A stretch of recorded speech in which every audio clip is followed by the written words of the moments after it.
Hi, I'm Bill Arnold. Thank you for listening to this podcast. There are many more podcasts available at myfaithradio.com. Your support makes this possible. Thank you. Just so you know, on this show, we work harder, not smarter. Oh, wait, maybe I have that backwards. Oh, don't you know, it's the Bill Arnold Show. It's Bill.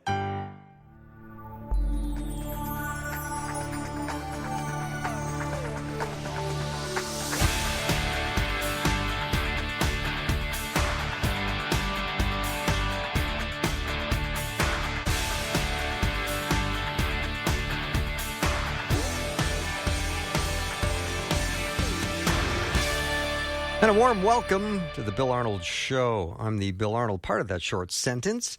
Thanks for tuning in today. I could spend the rest of my life in the book of Genesis. That's how much I love it.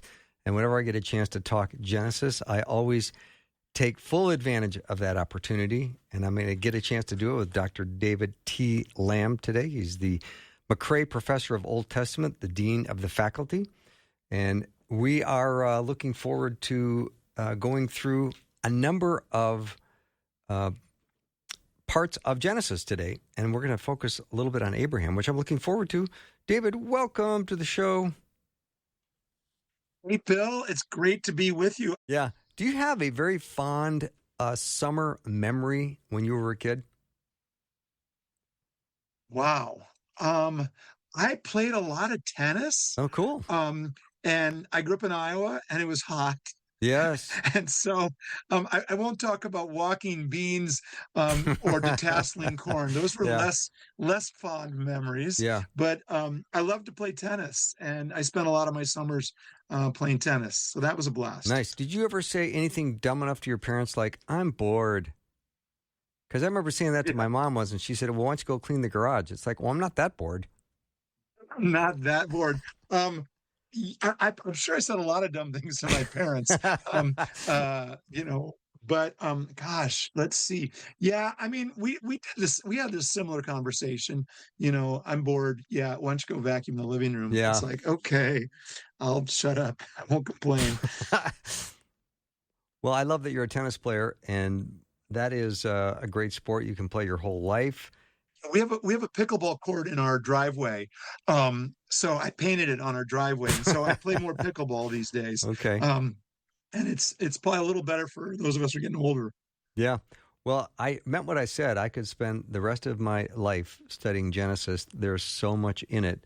And I love that we're going to talk about Abraham today. And let's get started, David. So Abraham just kind of seems to come out of the blue in Genesis 12.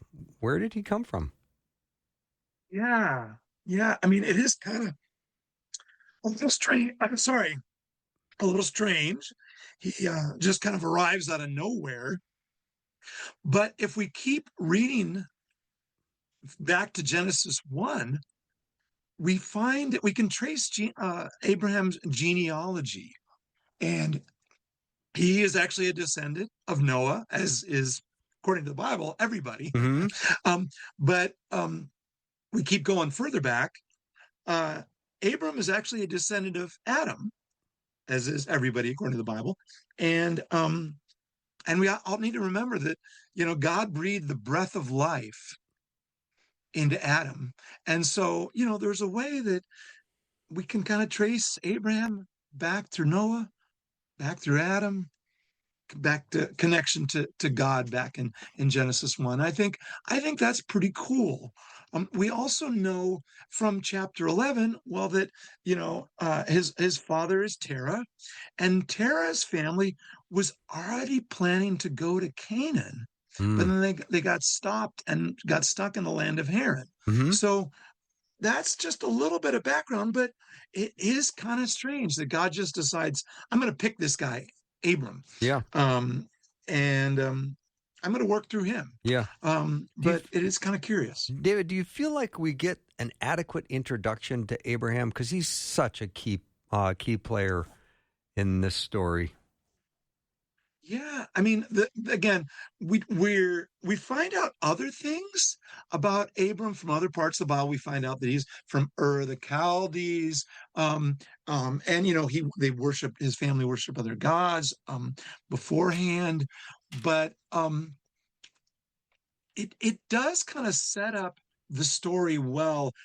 The most of Abraham's story, if you pretty much Genesis 12 to like 23, 24, 25, focuses on the latter part of his life, kind of, age 75 and beyond.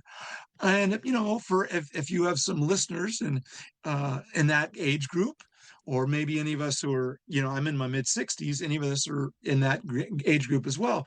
It's kind of cool that God just decides, you know what, I'm not going to tell the story about, a lot of the disciples may have been called to follow Jesus when they were, some of them probably in their teens, maybe a lot of them in their 20s. We find a lot of stories in the Bible about people young. But this is a story about an old guy Mm-hmm. that God works through in some pretty dramatic ways. And I think that's pretty cool. Mm-hmm. When does the shift come where he goes from Abram to Abraham? When is that? Yeah. When is that moment? And what should we be referring to him when we call him? Yeah. Should we be calling him Abraham or Abram? Yeah. For the sake of simplicity, whenever I teach Genesis, I just tell people, you can call him whatever you want. His name gets changed in chapter 17. Okay. But for the sake of simplicity, I'm just going to call him Abram in this interview.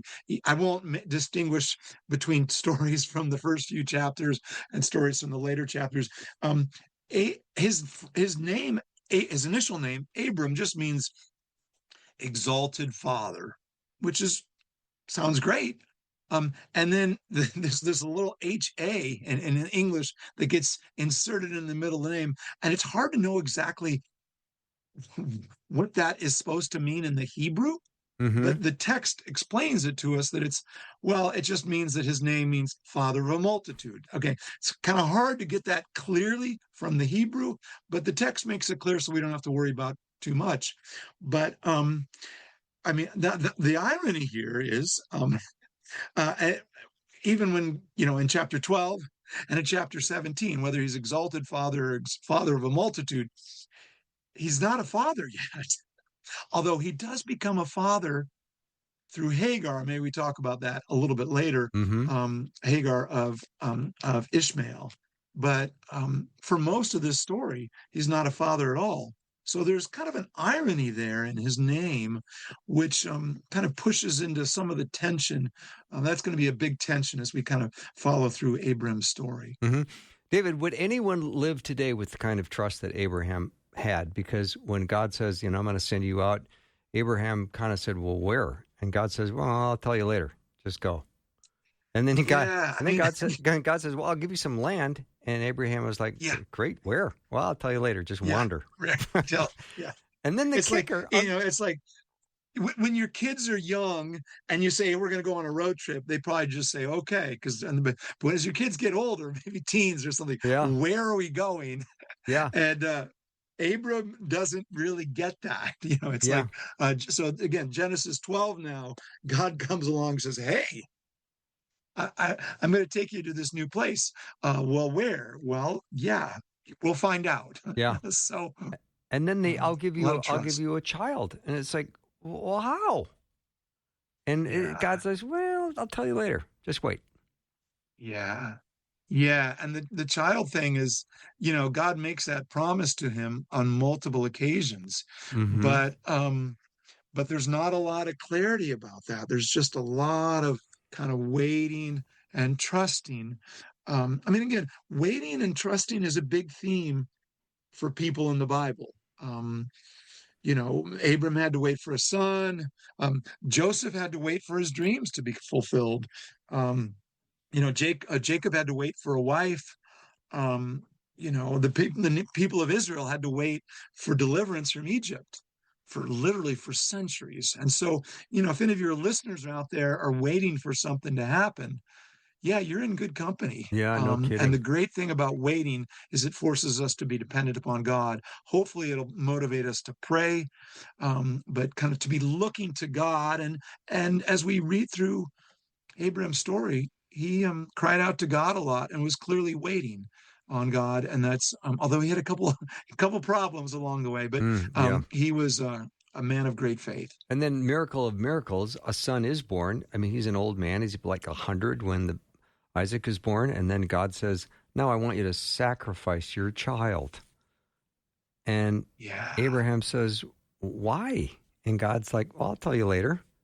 Like, this is incredible. This is the most amazing trust and faith this is one of the best. In my personal opinion, this is one of the top. Yeah. Yeah. That's a hard one. Yeah. Yeah. And he's yeah, he kind of struggles at a couple points along the way. But in chapter 22, God says, yeah, you need this child, this precious son that you've been waiting for a long time, you need to sacrifice him. And wow, I just can't imagine. It's like I can't imagine what it was like for him to talk to Sarah about this. Hey, I'm getting up early. Isaac and I are going to go on a little trip tomorrow. What are you going to do, honey? So Yeah. uh, but that would be an awkward conversation. But he gets up early the next day and goes, and God guides him. And David, it's an amazing story. the fact Scripture says he got up early the next day. It's like, would you have slept that night? No, I wouldn't have either. No, there's no way. Yeah. And, we don't know what he was doing. I wouldn't be surprised if he would have been praying. And we see him interacting with God in some other big ways along, through his narrative. He's kind of, well, in chapter 15, he kind of struggles and asks God, why don't I have a son? And now the son has come along, and God tells him to sacrifice the son. That's just, I mean, it's troubling. Actually, I've had people that my wife's cousin came up to me one time, and now he's not a person of faith, but he was just like, David, why would God do this to one of his followers? And it's just a really troubling story. Yeah. I don't want to get too far ahead of myself, because I do want to go back to God's call to Abraham. And in a way, I mean, what is he, 75? And he is about 75. Yeah. Yeah. It almost seems a little cruel, because he's asking Abraham to leave everything behind. Yeah. Yeah. And it does seem cruel, leave your country.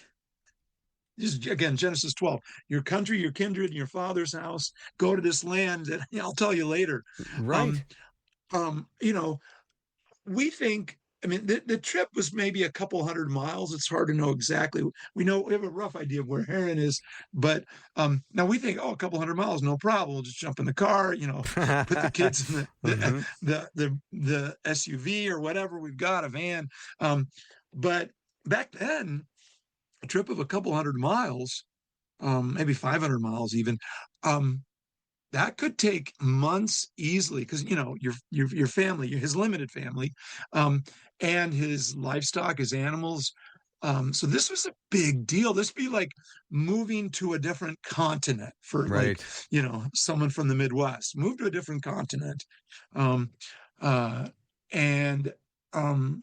thing I like to think of, though, is this reminds me a little bit of Luke 14, when Jesus talks about the cost of discipleship, that, Jesus says we have to hate our family. We got to lose our life. Anybody that tells us it isn't on some level costly to follow Jesus needs to reread the Gospels. For Abram, the call was costly to leave all these things behind.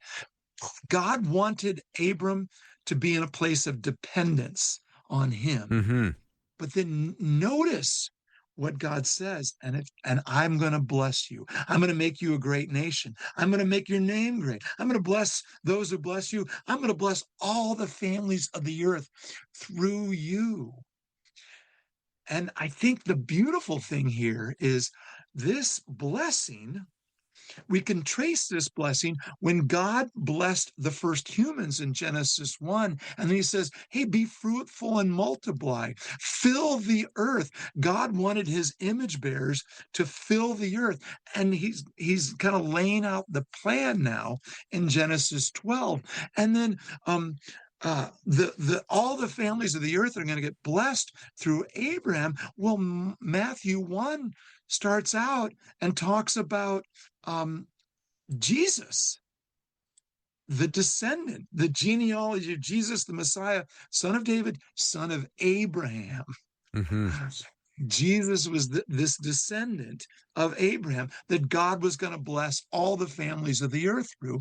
And then that's how Matthew's gospel begins. And then Matthew's gospel ends with the Great Commission, make disciples of all nations. So it's Matthew 28 is almost a paraphrase of the first commission to the first humans in Genesis 1, that we see kind of a version of this in the call to Abraham. I'm going to bless all the families of the earth through you. And that's just a beautiful call to be involved in God's mission. And that's where God wants us to go.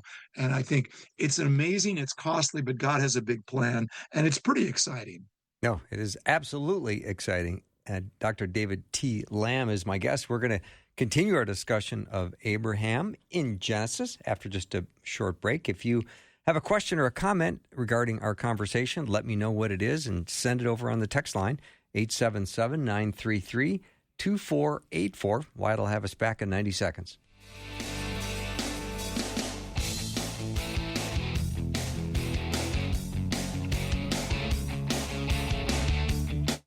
We carry each other's burdens. Please know you can bring us your prayer concerns and we will pray. Share your prayer requests with the Faith Radio team by texting or calling 877-933-2484, or share your prayer requests with the Faith Radio staff and listeners at myfaithradio.com.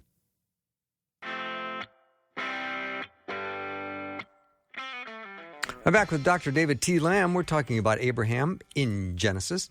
Great start, David. Let's pick up the whole time now when Abraham travels to Egypt. And now he's doing some things that we think, it's a little questionable. Yeah, what's up with that? So there, Egypt had the Nile River. I think most of you guys know that. So that allowed Egypt to always pretty much have crops because the Nile just never dried up. Mm-hmm. But Israel had more problems geographically. The Jordan was a great river, but not nearly as big as the Nile. And so there was a famine. And he's like, okay, let's go to Egypt because they've got food over there. This is kind of a big theme in the Old Testament. But he's like, okay, just tell everybody. Because, Sarah was beautiful, which is, wonderful. And she's 10 years younger. So, at the beginning of Genesis 12, Abraham was 75 and she was 65. So, I don't know. That's fantastic. Good for her. But he's like, just tell people you're my sister so they won't kill me. Yeah, and take you. And take you. And take you and make you, Pharaoh's wife. Presumably here. And good for Abraham. He knew what was going to happen. Now, technically, they were half sisters, but the problem with this is, because they shared one parent, but only one parent, and so technically, really. More than his sister, she was really his wife. That was the primary thing that characterized them. So now some people, when I teach on this with my students, and sometimes you read commentaries, people are kind of trying to defend Abraham's behavior, and I understand that. But I view what Abram did here as pretty bad. Basically lying about his wife. I mean, how would Sarah feel? It's like, hey, I'm gonna throw you under the bus here, but we're trying to keep me safe, right? It's like this is the opposite of chivalry, right? Um, and but she does it. And Pharaoh takes her into his harem, and it's hard to know exactly what happened, but and then Abraham gets really rich. The Pharaoh gives him all these things, animals and female slaves. Now we're going to come back to that one later on, but God still protected him. Abraham does not trust God here. God says, "Hey, I've got a great plan for you." Abraham could have said, "God's got a great plan for me. He's got to be able to protect me. I need to be able to I need to have integrity." But he doesn't. But God still works through this whole situation and delivers him. But the reason I don't have a problem saying, hey, what Abraham did here was not good, is the Bible is full of messed up stories of messed up people No who kidding. need grace. Even Abraham, the forefather of faith, struggled at times. And again, if we talk about the heroes of the Old Testament or the heroes of the New Testament with, as saints that never struggled, then those of us who struggle with sin, and I'm raising my hand right now, those of us who struggle with sin may not be able to identify with that. But for those of us who, like Abraham here, or maybe Moses later, or maybe David later, or Peter later, struggled with sin and trusting God, to be able to talk about the ways they struggle, I think is going to speak to the people in our churches, our ministries, our Sunday school classes, our families who struggle to trust God sometimes, because that it is a struggle. Mm-hmm. David, let's talk a little bit about Lot. Didn't Lot just cause trouble for Abraham? And then why did Abraham bring Lot with him? Yeah, he was supposed to leave his family behind. Whenever I teach this, students like, hey, should Lot have been taken with? Should Lot have been left behind? Because Lot is Abram's nephew. Right. Okay, so the son of his brother. And so I asked the class, well, what do you guys think? And I would love to hear what, if any of you listeners have some thoughts about this, whatever, contact Bill here and let him know what your questions are. But in chapter 13, there are tensions between Lot's herdsmen and Abram's herdsmen. Yeah. And in chapter 14, Lot gets kind of captured in this battle between the 4 kings and the 5 kings. And chapter 14 is a little bit confusing. We probably won't talk about it too much, but Lot gets captured. Abram has to kind of rescue him. And then later on, chapter 18 and 19, Lot is part of Sodom, and they're wicked, and Abram ends up kind of advocating or praying for the people of Sodom, including Lot. But I don't know. I think Lot was kind of like his adopted son. He doesn't have a son, and Lot doesn't have a father. And it's possible that he viewed Lot as kind of a, if I never have a son, I'll just make, Lot my descendant. So it might have been just another way he wasn't trusting God. But the text isn't clear. And so I tell my students, hey, when you teach the Bible, don't make things up. Amen. So when the Bible's not clear, and we're speculating, it's okay to speculate, but just say, hey, I'm speculating here, so I'm not sure. Mm-hmm. David, let's talk about Melchizedek. This is always a big one. People always like this discussion. Yeah, what's up with Melchizedek? This guy kind of just shows up out of nowhere. In Hebrew we might say Melchizedek, which literally means my king is righteous. That's kind of a cool name, my king Melchizedek. He does literally. So there's this battle, and Abraham comes to the rescue to deliver the people of Sodom, which includes his nephew Lot. And afterwards, the priest of the Most High, king of Salem, shows up and blesses Abraham. And it's hard to know exactly why he does it, but I think he blesses Abraham because Abraham kind of risked his life, went to battle for these people, including his nephew, and he blesses Abraham, which that blessing goes back to Genesis 12. Mm-hmm. Actually, it goes back to Genesis 1. The very first thing God does to the humans is bless them. God says, I'm going to bless you and I'm going to make your name great, and all the families are going to be, the earth are going to be blessed through you. And this Melchizedek comes along and blesses him. And Abraham, we don't know, kind of the way I talk about it is Melchizedek does not come from the same denomination as Abraham. Okay. Because he's a priest of El Elyon, the God Most High. But, I'm sure, presumably, all of your listeners know someone from a different church or a different denomination. Abraham was able to get along with this person that came from maybe a little bit of a different faith tradition. They shared a common faith in God.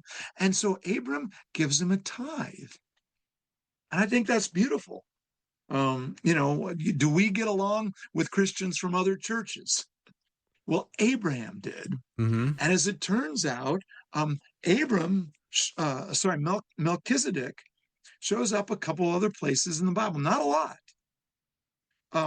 But he shows up in Psalm 110. God says, you're a priest forever after the order of Melchizedek. And the author of Hebrews in chapter 5, 6, and 7 talks about Jesus in the priestly order of Melchizedek. Now, in the Bible, priests came from the tribe of Levi, the Levitical priesthood. But Jesus was a priest of a different order, according to Psalm 110 and Hebrews 5, 6, and 7. And so this guy, Melchizedek, kind of a mysterious character, shows up particularly in the book of Hebrews and is connected to Jesus, who kind of advocates on our behalf, like a priest, mediates, helps us get reconciled with God in the same way that Melchizedek helped Abram connect to God. And it's just a beautiful story, although he is kind of a mysterious character. Yeah.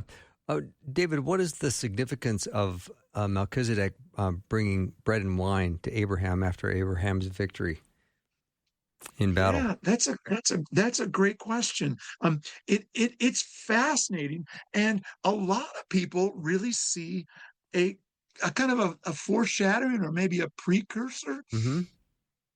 to the Lord's Supper, to communion, the Eucharist, whatever your tradition calls it. But, it's the bread and the wine, and it kind of sets us up for, it's really Jesus's Last Supper, which was in the original context, was a celebration of Passover. And on one level, though, bread and wine that's kind of what people ate. It's like, I don't know if you Coke and pizza. I don't know what is it? Yeah. That, most American, or a hamburger and fries. You go to your fast food place where you get. So bread and wine is kind of a pretty common meal, but it does pretty clearly kind of point forward to Jesus, maybe pointing forward a little bit closer, perhaps, to the Passover in Exodus 12, but maybe more dramatically for those of us who are Christians, to Jesus's Last Supper, which we celebrate whenever we take communion. Mm-hmm. So, yeah, it's pretty cool. And do we see Melchizedek as God's teaching us that there's a perfect priest that has long existed before anybody?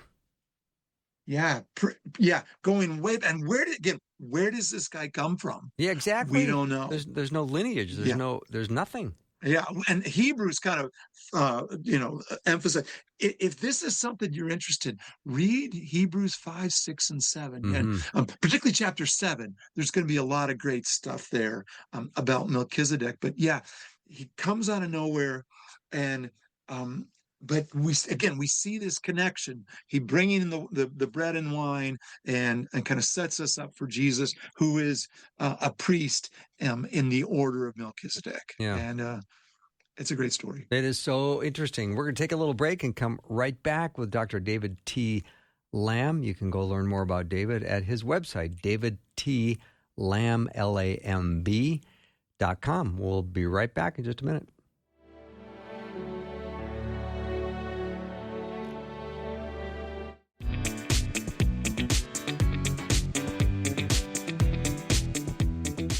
My guest today is Dr. David T. Lamb, and we're talking about Abraham in Genesis. All right, David, let's get to the covenant-making part of Genesis. I think that shows up in like chapter 15, and God established a covenant with Abraham. And talk about why that is so important. Yeah, covenants are kind of a big deal in the Bible. I mean, some people, the kind of we talk about the Old Testament and the New Testament, but depending on which translation you've got, kind of going back, it's really kind of the Old Covenant and the New Covenant. God establishes a covenant with Noah in chapters 8 and 9 of Genesis. There's a covenant with Moses. Some people call the promise to David a covenant to David, and there are kind of other covenants as well, other places. But this is a big deal in Genesis 15. God says to him, kind of reaches out and says, "Hey, I'm gonna, kind of things are gonna be great for you. You're gonna have a lot of children." And Abram, I love it. Abram pushes back. He's like, "Hey, I don't have a child yet. You say you're going to give me offspring, but I don't have a child yet." And then God says, "Okay, let's go outside. Let's take this outside. Okay, look at the stars. Uh-huh. Let's look at the stars. Okay, why don't you start counting those? I don't know. Have you ever done that? You just kind of go out. Maybe summer's not as good a time because it gets dark later. But in the winter or maybe in the fall, go outside and start counting those stars." So that might have taken a little bit of time for Abraham. It's like, okay, if you can count those stars, and I have a son who's an astronomer. He's got a PhD and he teaches astronomy basically. But the literally billions, okay, billions of stars. Well, that's how many of your descendants you're going to have, Abram. And then at that point in time, the text says, Abraham believed believed the Lord, and the Lord reckoned it to him as righteousness. Now that should sound pretty familiar to a lot of people, It is. because Paul talks about that in Romans 4 and in Galatians 3, and James talks about that in chapter 2. So this God, Abraham believed God, and God reckoned it to him as righteousness. I mean, at some level, it's kind of the encapsulation of the gospel. We put our faith in God, our faith in Jesus, and God redeems us and restores to us and declares us righteous. It's really this beautiful image of faith right here. And then God says, let's kind of make this a little bit more concrete with a covenant. And God starts to tell Abraham what's going to happen. And this is where it gets a little complicated. God tells him, "Oh, by the way, your descendants are going to be slaves for hundreds of years." And I'm like, wait a minute. My descendants are going to be slaves for hundreds of years. But then God says, "Yeah, and then I'm going to bring them back. I'm going to deliver them." Hmm. But this is a long ways in the future. But so this is going to be, it's going to be hard. But the thing I love about what God says here is God doesn't promise that it's just going to be easy. Jesus didn't promise that following him is going to be easy. God told Abraham in chapter 12, yeah, it's going to be costly. But I am going to continue to bless you, and I will be with you. And then God does this kind of smoking pot thing, which is a little bit weird. He makes Abram fall asleep, and then he kind of shows him this vision. And a lot of people think that maybe God was kind of he was making an appearance there in this vision. It's kind of a weird image. So we're not 100% certain what happens there, but God is saying, I'm gonna give you descendants. I'm gonna give you this land, and yeah, it's gonna be hard because they're gonna be slaves for a while, but I'm gonna bring them back here. And the amazing thing is, Abraham believed him, and Paul and James kind of play on that theme later. That this is a powerful image of faith for Abram. And again, Abraham, the forefather of faith, gets us off to a great start here. Okay, David, if Abraham is believing God for this in chapter 15, why does Abraham then sleep with Hagar in chapter 16? Seems like what happened? I mean, there's not. Yeah. And again, you see this a little bit. I mean, almost with the disciples, right? They leave their nets and come follow Jesus, and they give up. They give up. Family on some level, maybe jobs on some level, and they follow Jesus. But then they struggle. They struggle to believe, and Jesus has to confront Peter and calls Peter Satan, because Peter seems to be kind of doubting that that Jesus is going to need to suffer and die. So the story of the Bible is a story of saints who struggle, and just as Abraham had trouble in Egypt in chapter 12, he has trouble here when Sarah comes along and says, "Hey, just sleep with Hagar, my servant, and we'll get a child through her." That wasn't part of the plan. Now, that was common back then. And we learn about Jacob's two slave wives, Bilhah and Zilpah, later on in Genesis. So this was kind of a common thing. But just because it was common doesn't mean that it was right. Right. And we do know, the text of chapter 16, Genesis 16, talks about Hagar, the Egyptian slave. Well, it seems to be pretty obvious that where did they get Hagar, the Egyptian slave? Well, probably back in 12, when Pharaoh gave him female slaves.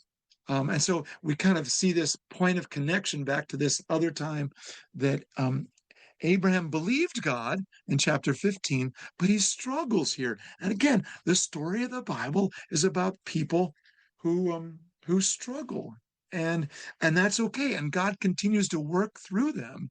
But we don't need to protect Abraham's reputation.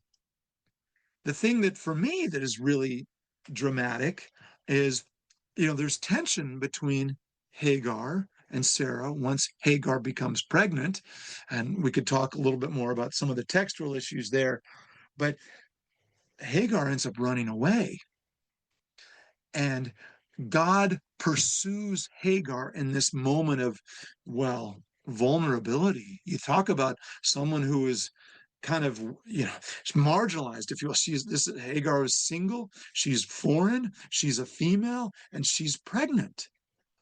But what does God do? God pursues her. God is always looking after people who are oppressed, who are marginalized, and God speaks to her, and it's just this beautiful interaction. Now it's still a little bit kind of weird, but it's wonderful that she says, "I have seen God," in the midst of this kind of dramatic thing, and she returns and gives birth to Ishmael, Abram's first child, and God still is able to work through Ishmael and Ishmael's descendants. And again, God is always able to kind of redeem our mistakes. Pretty special interaction that God had with Hagar. That was pretty remarkable moment. And I think everyone Yeah, finds that to I be love inspiring. that. Yeah, I do too. One time I was teaching. It's been interesting when I teach Genesis, and there are women in my class. I mean, sometimes I have more women. Often I have more men in my seminary courses. But it's interesting to see how many people want to write one of their in-depth academic papers on the story of Hagar, because it's just such a great story, and it's one that maybe we need to talk about a little bit more. But yeah, it's an amazing story. I love it. I'm happy to talk about it a little bit more if you're ready to go. Yeah, no, that would be fantastic. Okay, so um, Hagar, um, I mean, it's interesting that that Sarah, there's there's something going on between Hagar and Sarah there. Um, Hagar maybe is a little bit, she's got some pride because she's now pregnant and Sarah can't get pregnant. It's hard to know exactly what's going on there, but then Sarah starts to really kind of abuse. And the word there in the Hebrew is really kind of a harsh, oppressive term, which causes Hagar to want to run away. Mm-hmm. And it's got to be bad if an unmarried, pregnant young woman decides to leave this place that she's got, meals and food, and run out into the wilderness. It had to be bad. But again, in this moment of weakness, God pursues her, and God, I love it. God just starts asking her questions. Where are you going? What's going on? And and it's just this beautiful interaction of how the angel of God is speaking to her and giving her this message that she perceives as really a word of comfort in this moment of trial. Now, a moment of trial, and she does return. And even though the situation was not good there, it does make sense for her to return because she's provided for, and she probably would have just died in the wilderness. So, but God kind of led her to that and guided her back to a place that she can get taken care of. Mm-hmm. We're going to take a short break and be back with Dr. David T. Lamb. We're talking about Abraham in Genesis, and we'll be right back.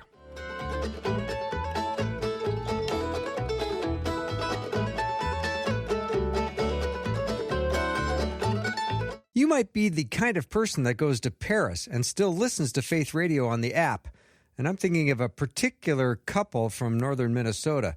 Or you might be more like the person that just goes into the next room in your apartment and listens. Well, the good news is using the app is just as easy in both places. Downloading the free app is crazy easy. Just text the word app to 877-933-2484 and then click the link.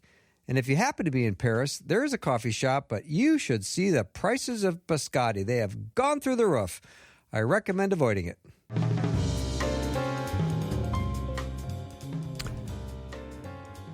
Dave, I thought I would bring this up close to the end of the show because the question is about circumcision.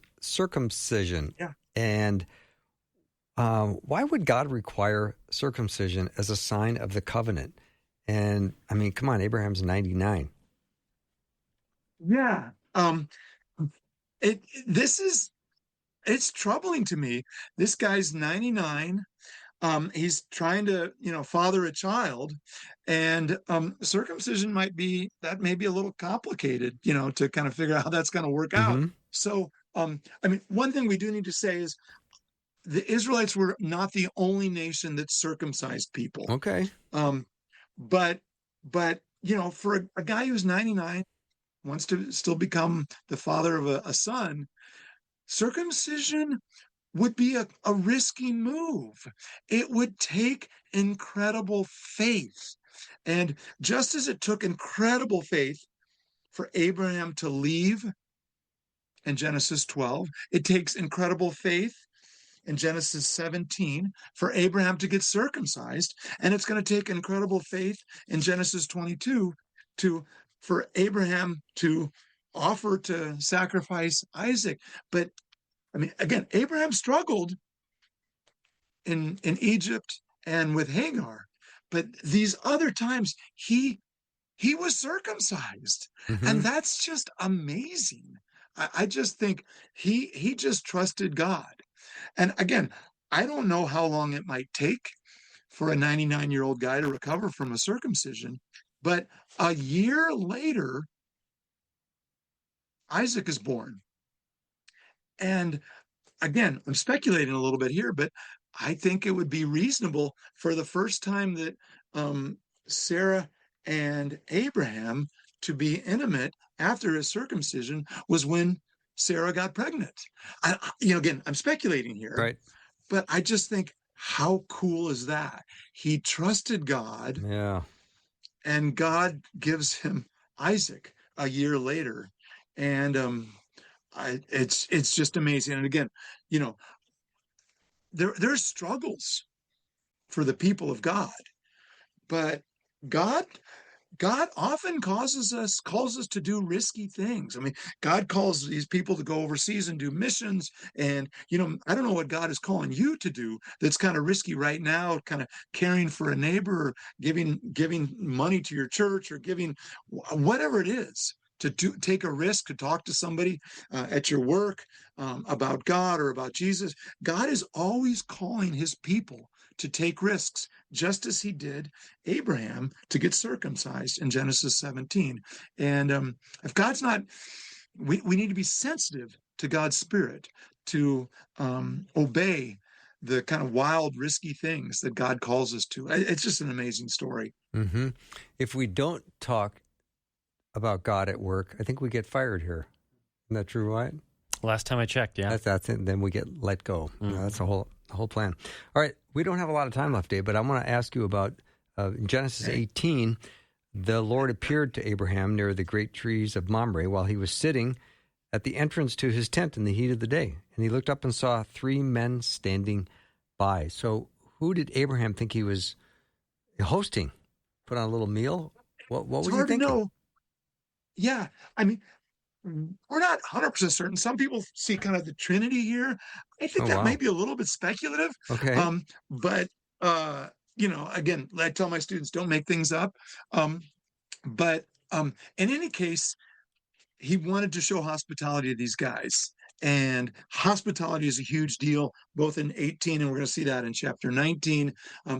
And he wanted to kind of celebrate with them and be together and kind of show hospitality. And I think that's pretty cool. Now, he knows that something is special with at least one of these people, one of his guests, and they end up kind of having this longer conversation in the second half of chapter 18. But it's hard to know exactly what he was thinking, but he was thinking, I need to show hospitality to these people. And that's great. Mm-hmm. As we've chatted about the life of Abraham in Genesis, Dave, can we talk about how the life of Abraham absolutely points to Jesus? Yeah, definitely. And whenever we talk about these Old Testament characters, we got to be seeing kind of points of connection. So I've tried to drop in a few along the way, but I realize not everybody's may have been here for the whole show, the whole hour. But Abraham shows up. One of the very first names in the Gospel of Matthew, right? That the genealogy of Jesus, son of David, son of Abraham. So this plan that God has, I would say, going back to Genesis 1, going to Genesis 12, for God to do something through Abraham, we see that in its fruition with Jesus, the plan that God is kind of creating a covenant people, and the plan of Jesus. So Abraham kind of points forward to us there. Obviously, Paul and James both talk about Abraham's faith.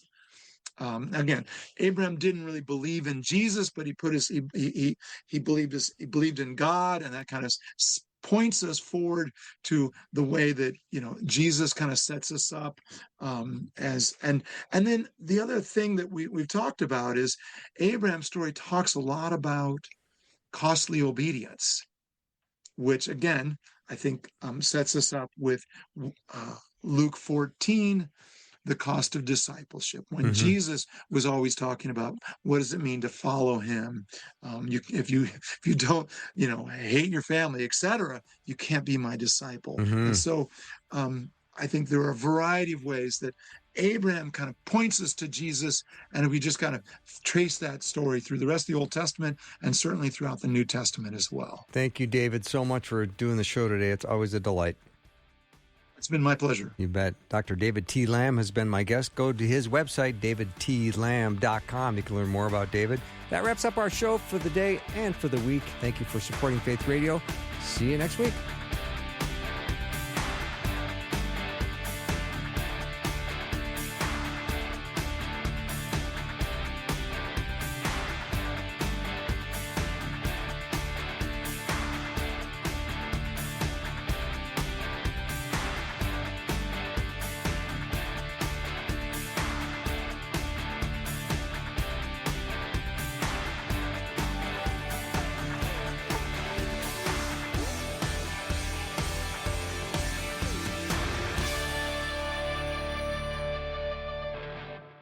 Thanks for listening. Programming like this is made available through your support. Information available at myfaithradio.com.